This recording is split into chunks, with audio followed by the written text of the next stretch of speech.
Hi everyone. Following on from a fortnight ago when I shared on the question, is there really a God? This is there really a God too? And sometimes sequels are better than the first one. We'll see what you think. Um, as I said in the first one, I've been reading this book by Sam Harris about the end of faith. And he, in the book, he says there is no evidence that there is a God. And so I want to deal with that today, personally, for me. What evidence do I have that there is a God? Well, I'm going to take you back a long time now, to 1979. I had not been going out with Sharon for very long. She had no faith, no belief at all. In fact, she felt that Christians were hypocrites. And but anyway, I took her along to church anyway, and she came with me. And one day, the preacher said, maybe the doctors have said to you, there's nothing more we can do for you. He said, I want you to know Jesus Christ can make a difference.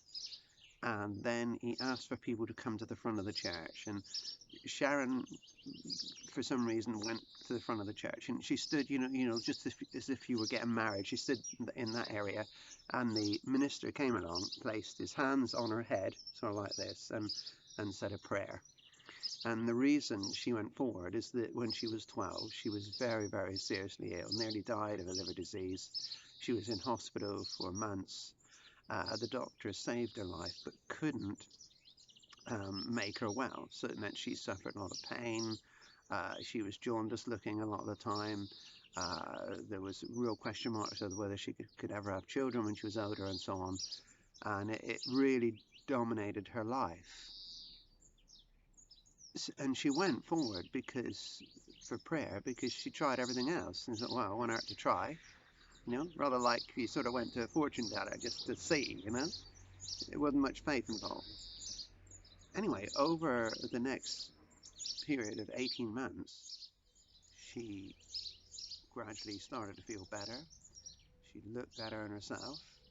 And at the end of that period, she was asked to go back to London to the Royal Free Hospital where she'd been treated years before for tests, along with other people who had this very rare disease. And I went up with her, and when we got there, everyone looked so ill, so pale and skinny, and she looked a picture of health. And you suddenly start to realise maybe something's happened here. Anyway, she had all the tests, and then we came back, and when she went to her own doctor for the results, he said, it's as though, Sharon, you've never had this disease in the first place. You're completely well. I am discharging you. I don't want to see you about this liver disease again. And as I said, that was 1979, and still, Sharon is free from a disease that she should have had the whole of our life. Is there a God? Yes, for Sharon and I, there is a God. We've experienced His healing power in our life. Now I know everyone doesn't get healed. I don't know why that is. All I know is that in St. John's Gospel, John very often, when Jesus did a miracle, he said it was a sign. And again, in Jesus' day, not everyone was healed. And for us, for Sharon and I, it's a sign that God is there. And maybe that then gives me, the opportunity to say to you today, I know there is a God because I've had a sign. I've had more than one sign. Next year, Sharon and I would have been married for 40 years. And here's the second miracle, is that during our marriage, we've had some very traumatic times.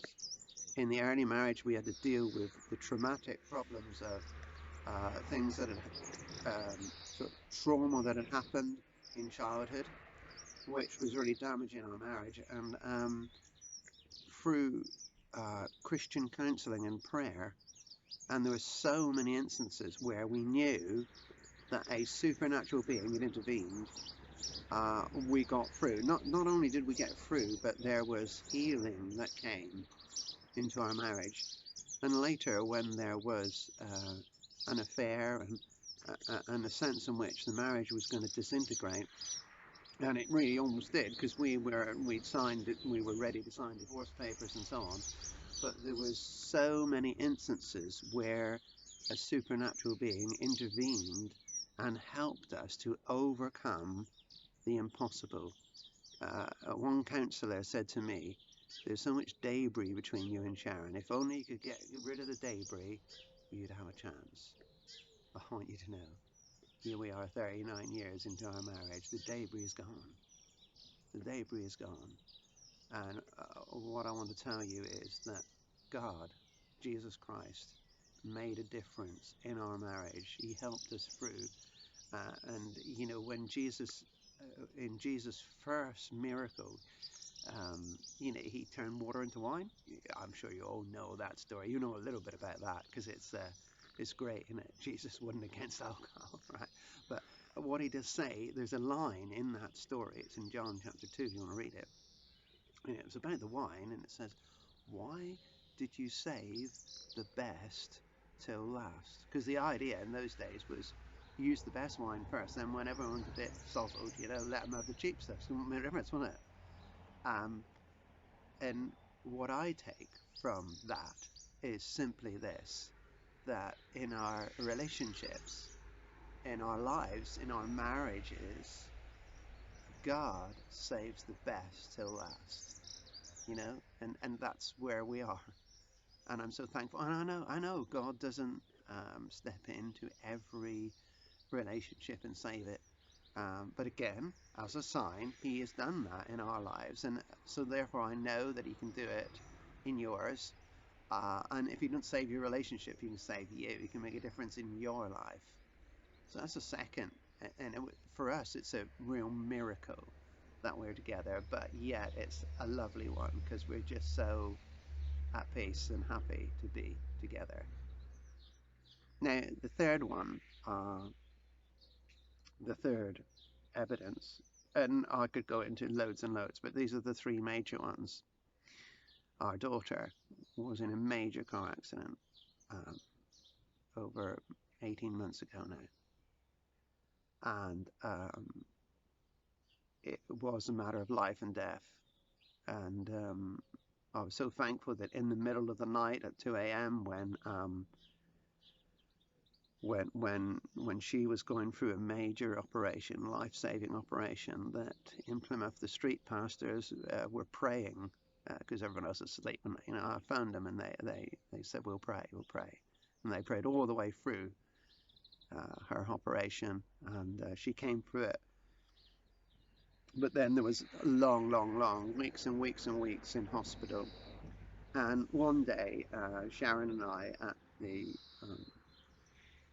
my daughter and her husband were willing for us to pray for him. So one Sunday morning, we went into their little side hospital room and prayed over my daughter and her husband. And after we'd finished and we came out, Sharon said to me, "Did you feel that?" And I said, "Yeah, did you?"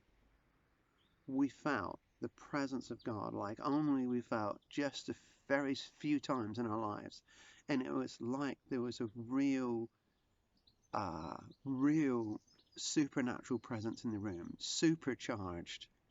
And while we were praying, he was all over my daughter and my son-in-law. And we both independently felt this evidence of a real God. Right, evidence of Jesus Christ, you know, the resurrected Jesus. Actually, I don't know why. Why would he choose to come to a room like that for us? But he did, and there's been an amazing recovery. You know, it's almost complete, really, for both of them, and we're so thankful to Jesus Christ for that. And well, that's the three, really. The three signs that we've experienced, three major ones. I said there have been many others. I want you to know this morning, there is a God. And in each of those three examples, there's one thing I think that perhaps stands out, and that is everyone involved prayer. Okay? And so, what I would say to you this morning, whatever your situation, pray. You know, even if you're, there's times when I've been angry with God, even if you're angry with God, say an angry prayer. Talk to Him, ask Him for help, ask Him to reveal Himself, ask Him to come into your life and make a difference, to save you from whatever you're going through. And I believe that He will.